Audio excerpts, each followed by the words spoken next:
Dr. Patricia Williams Lessane has been the executive director of the College of Charleston's Avery Research Center since 2011. In this special edition of Quintin's Close-Ups, I speak exclusively with her one-on-one. And be sure to download the free Quintin's Close-Ups app in your Apple or Google Play stores. Dr. Patricia Lessane. Yes, sir. It's so good to meet you. Thank you. Likewise. Oh, I appreciate it greatly. So here we sit. We're in a temporary location, really, for the Avery Research Center. And obviously, you guys had to move out your iconic Bill Street location for the renovations. As we sit here right now, where are we with the renovations in your mind? Well, it's interesting that you would ask me that. We've hit sort of a little impasse with the renovations, and we're hoping that we can get back on track expeditiously. So it appears that there is, an issue with a particular paint sealant that we're using on the building, and that has caused city officials who work with BAR to be a little upset. And so right now, President Steve Osborne and Mayor John Tecklenburg are working to get our renovations back on track. But right now, they're not on track. And so, the building has been closed to the public for almost 2 years. The staff and I moved out in March, and we were expecting to move back into the building this coming October with the grand reopening in November. As it stands, if possible, looking with a positive prognosis, we could be back in January. On the other side, we could be out of the building indefinitely if this issue is not resolved rather quickly. So we're hoping that friends and supporters of Avery will, stand in a gap for us, because without us being in our building right now, the old Slave Mart Museum is the only building on the peninsula that is, preserving and documenting, they're documenting African American history and culture on the peninsula. So we really need Avery to be reopened as soon as possible. And from what I understand, you have been the director of the Avery Research Center since 2010. Yes. I moved here August 2010, so I've been here 8 years. It's wow. I came here from Chicago, thank you. And I had only been to Charleston for my interview, but when I got here, I fell in love with Avery and Charleston. I had only read about Charleston and Gullah culture through my research on Julie Dash, and actually had done a lot of work on Julie Dash's Daughters of the Dust. And the year prior, I had brought her to Chicago to the Museum of Science and Industry. So it was like a big fangirl moment for me to meet Julie Dash. And so once I applied for the position at Avery, I sent her an email and said, hey, by the way, I know we just met, but I just want to let you know that I've applied for this job in Charleston, and if I get the job, I'm hoping in 2011 to do a big conference around the 20th anniversary of Daughters of the Dust. And so Julie emailed me right back, which I was like, oh my God, she emailed me right back. And she was like, well, that would be great. My dad and all his brothers are graduates of Avery. I did research for Daughters of the Dust at Avery. This would be fantastic. And so in that moment, I knew I was going to get the job. I was like, the stars have aligned, and this is the job for me. And so as a result of that, I got the job. We had the conference. Julie has become more than a mentor to me, but a great friend, family member. And so I feel like at least I was supposed to be here in Charleston in this role for some reason. Yeah. And I went back on the website and it reads this: the mission to Avery Research Center for African American History and Culture is to collect, preserve, and promote the unique history and culture of the African diaspora, with emphasis on the Charleston and South Carolina Lowcountry. What are you preserving, promoting, and collecting right now when it comes to the Avery Research Center? Well, at this moment, we really are not collecting many collections because we're not in the building. If there is, an item or a collection that we just feel like we have to have, then we will make special arrangements to have it housed here at Addlestone Library. For example, we were recently gifted a first edition of Frederick Douglass's My Bondage, My Freedom. And it was gifted to us by a local couple, Vicki and Leo Williams.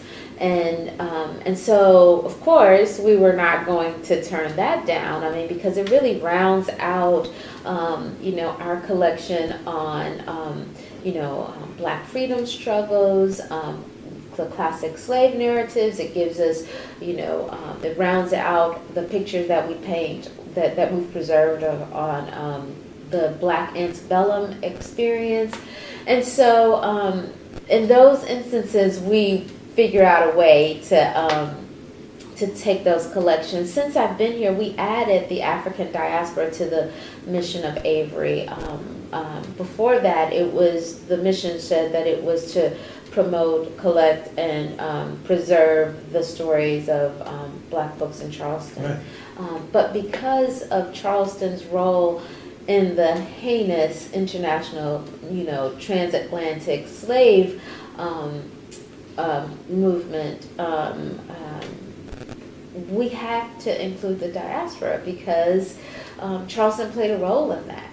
And there's so many connections between Black Charlestonians and Black folks in Barbados, Black folks in Liverpool, of course our ancestors on the motherland, on the rice coast of Africa. And so I felt like we were doing a disservice by limiting what we were collecting, because each of these collections adds to our comprehensive understanding of the Black experience, the Black Atlantic experience. And so that's why we expanded the mission to include the African diaspora. And of course, everyone knows that you are a cultural anthropologist, that is. Yes. How would you describe you as an anthropologist? Whoa, wow. So, I feel like anthropology was the best fit for me because I love language, I love people, I love gastronomy and food, I love religion and religious rituals, which is really what I went into anthropology to examine. So I looked at the Yoruba religion as practiced by African Americans and Afro-Brazilians. So I witnessed and participated in all types of African rituals. But rituals, from communion all the way to the ring shout, which is, part and parcel of the Gullah religious experience. So for me, I'm always looking at, connections between people and those things that help us orientate ourselves to the larger world and how we navigate our day. And so I'm an applied cultural anthropologist because I look at real life issues around race and gender and the intersections, but I am constantly, doing anthropology every day here in my work at Avery, but also just, doing this dance here in Charleston in terms of being a Black woman and a Black conscious woman interested in Black agency and Black liberation, so that there's this, political, cultural, spiritual dance that we're always doing in order to move our people forward. So I don't know if that answered it, but I try to bring that to my classes with my students, but also to my research and whenever I have a platform. And you talk about that platform. I understand that you really are one of the emerging voices here when it comes to race relations here in the city. Where are we with race relations in your mind right now? I think there is a lot of interest around moving the needle, forward and leveling the playing field. There's a lot of interest. Now, interest does not necessarily translate to movement. You know what I'm saying? Because you have to have the will to move it, right? So I believe that while there's a growing interest and growing conversations, the policy changes that need to happen to make Black life in Charleston on par with white life on Charleston, or even to have the ability, the running ability to get on par with white life in Charleston, those policies have not been put in place yet. And so I do speak a lot about race and racism and white supremacy in Charleston, and I know there are a lot of white allies, but until white people become uncomfortable enough and determined and willing enough to yield some of their privilege to other people, we'll continue to have these same conversations. I have the same conversation about what it's like to be a Black faculty member at the College of Charleston. And so that is not to say that we should not continue to demand changes, because we will do that. Those of us who are conscious, those of us who know what is right, and who are not afraid. But it is going to take not just Black people, it's going to take white people who have power and privilege to make some changes. And heretofore, I haven't seen that happen yet. You talk about those changes. I want to take you back to June 14th. Obviously, the city of Charleston passed a slavery resolution basically saying, hey, we apologize for our role in slavery. Mm-hmm. Where were you emotionally with that decision? Well, I supported the apology, but I went to some of the meetings beforehand with earlier iterations of that resolution that folks at the Sophia Institute were working on. And for me, I made clear early on that it needed to be a resolution that had teeth and that asked the city to make some concrete changes. I think it had some teeth, but we haven't seen anything happen as a result of that, except that I understand that there's supposed to be an Office of Racial Reconciliation. But for me, I'm like, you can't reconcile without solving the problems of white supremacy. So, on the one hand, Charleston, yes, as a city, needs to apologize, but there needs to be, again, concrete policy changes like the ones we outlined in our racial disparities report that will, in my mind, suggest that the city and its leaders and its residents are willing and ready for change. In that resolution, I believe it had something to do with a couple of educational issues, I believe affordable housing and whatnot. Mm-hmm. If you could go back and rewrite that resolution, what would you add to that? I would add the recommendations that we made, over 40 of them that we put in the back of our racial disparities report. One in particular in terms of hiring at the city level, in terms of making sure that the leadership and the civil servant pool of employees at the city was reflective of the tapestry of Charleston, and I think we suggested setting aside 20% of the positions of civil servants who are retiring, making sure that there's an intentional effort to hire Black people in those positions. I think that making sure that the city hires a outside auditor to audit the police department that has the experience doing those types of audits is key. I know early on the mayor had hired a firm that didn't have that type of experience. I know right now that they're down to, I think, 3 or 4 different firms, but it is my sincere hope, that they hire one of the firms that has the most experience and has had the most success doing these types of audits of police departments.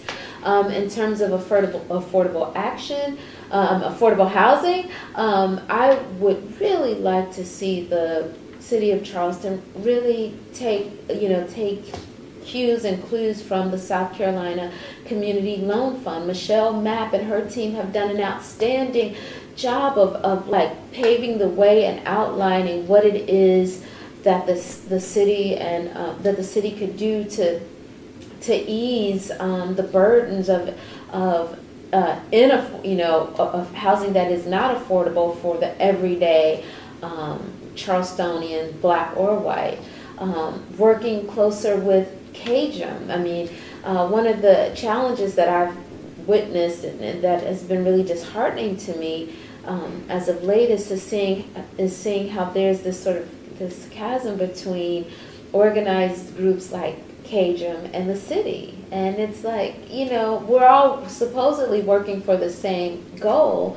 Why not listen to the constituents? And CAJM has done a great job of organizing and listening to the people. So those are some of the suggestions that I would make. And obviously another talk was about, what's the word I want to use? Reparations, I believe. I'm saying it wrong. Reparations, yes. Yes. Uh-huh. Where are we with that discussion?